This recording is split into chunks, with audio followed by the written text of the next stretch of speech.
Cinema ಟೈಟಲ್ಗೆ KD ಅಂತ full form ಅಂತ ಕೇಳಿದಾಗ ಏನಾದ್ರು ಅರ್ಥ ಮಾಡ್ಕೋಬೋದು ಅಂತ ಸರ್ ಹೇಳಿದ್ರು. ಈಗ KD ಕಿಚ್ಚ ಮತ್ತೆ ಧ್ರುವ ಅಂತ ಕಾಂಬಿನೇಷನ್ ಅನ್ಕೋಬೋದಾ ಸರ್? ಜೊತೆ ಸಿನಿಮಾದಲ್ಲೊಂದು ಸರ್ ಕಡೆಯಿಂದ ಈಗ ಮದರ್ ಸೆಂಟಿಮೆಂಟ್ ಬಿಟ್ಟು ಬ್ರದರ್ ಸೆಂಟಿಮೆಂಟ್, ಧ್ರುವ ಅವ್ರನ್ನ ತಮ್ಮ ಅಂತ ಕರಿತೀರಿ. ಸೊ ಕಾಲ ಭೈರವ ಬಂದು ಹಣ್ಣನಾಗಿ ಬರ್ತಾರೆ ಈ ಸಿನಿಮಾಗೆ ಅಂತ. Yes, true. ಪ್ರೇಮ್ ಸರ್, ಇನ್ನು ಸರ್ ಧ್ರುವ ಅವ್ರ ಬಗ್ಗೆ ಹೇಳಿದ್ರೆ ತಮ್ಮ ಅಂತ ಪ್ರೀತಿಯಿಂದ ಮಾತಾಡ್ತೀರಿ.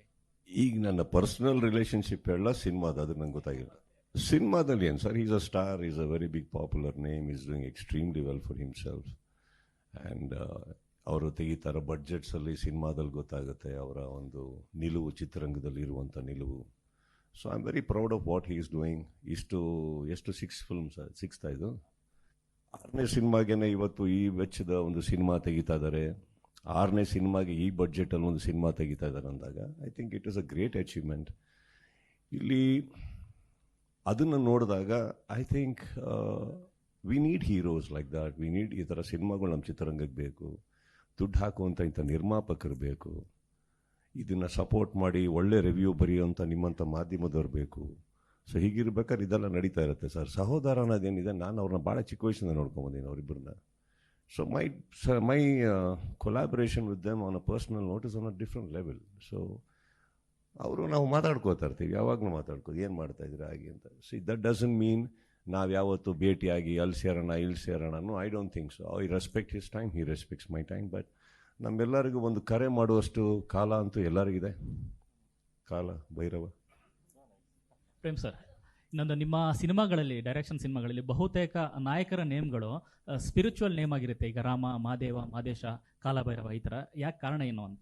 ಏನು ಹಳ್ಳಿಯಿಂದ ಬಂದನಲ್ವಾ ಸ್ವಲ್ಪ, ಅದರಿಂದ ಏನು ಐ ಥಿಂಕ್ ಸೊ.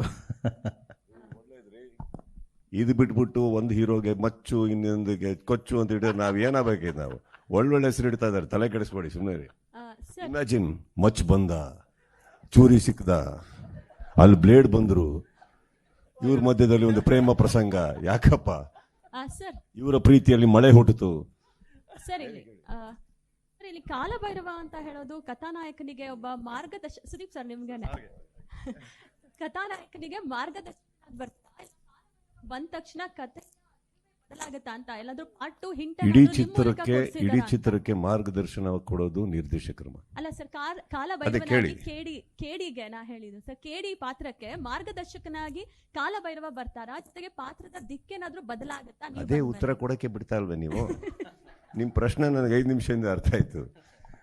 ಚಿತ್ರಕ್ಕೆ ಮಾರ್ಗದರ್ಶನ ನಿರ್ದೇಶಕರು ಏನು ಹೇಳ್ತಾರೋ ಅದನ್ನ ಮಾಡ್ಕೊಂಡು ಹೋಗ್ಬೇಕು. ಕತೆ ಬರ್ದವ್ರು ಅವರು, ಪೋಣಿಸ್ಬೇಕಾದ್ರೆ ಅವರು. ನಾವು ಈ ಬುಟ್ಟಿ ಒಳಗಡೆ ಇರುವಂಥ ಹೂವುಗಳು ಇರ್ತಾವೆ ಗೊತ್ತಾ? ಪ್ರತಿ ಕಲಾವಿದರು, ತಂತ್ರಜ್ಞರು, ಬೇರೆ ಎಲ್ಲರೂ ನಾವು ಆ ಬುಟ್ಟಿ ಒಳಗಿರುವಂಥ ಚಿಕ್ಕ ಚಿಕ್ಕ ಹೂವು ಅಂದರೆ ಅದನ್ನು ಪೋಣಿಸಿ ಹಾರ ಮಾಡೋರೇ ನಿರ್ದೇಶಕರು. ಅದು ದೇವ್ರ ಕುತ್ತಿಗೆಗೆ ಹಾಕ್ತಾರೋ, ಸನ್ಮಾನ ಮಾಡೋಕ್ಕೆ ಹಾಕ್ತಾರೋ, that's not the point. He is the person who is ಅವರ್ ಮಾರ್ಗದರ್ಶಕ. ಓಕೆ, ಸೊ ಅವ್ರು ಏನು ಹೇಳಿದಾರೋ ಅದನ್ನು ಮಾಡೋ 3 ದಿನಕ್ಕೆ ಚೆನ್ನಾಗಿದ್ದೀವಿ ನಾವು, right? I don't know much. ಕತೆ ಅವ್ರಿಗೆ ಗೊತ್ತು, ನನಗೆ ಈ 3 ದಿನ ಏನು ನಡೀತು ಅಷ್ಟೇ ಗೊತ್ತವ, ಬೇರೆ ಏನು ಗೊತ್ತಿಲ್ಲ ನನಗೆ. I don't know. See, that's not even my concern. They wanted me, I am there. Correct.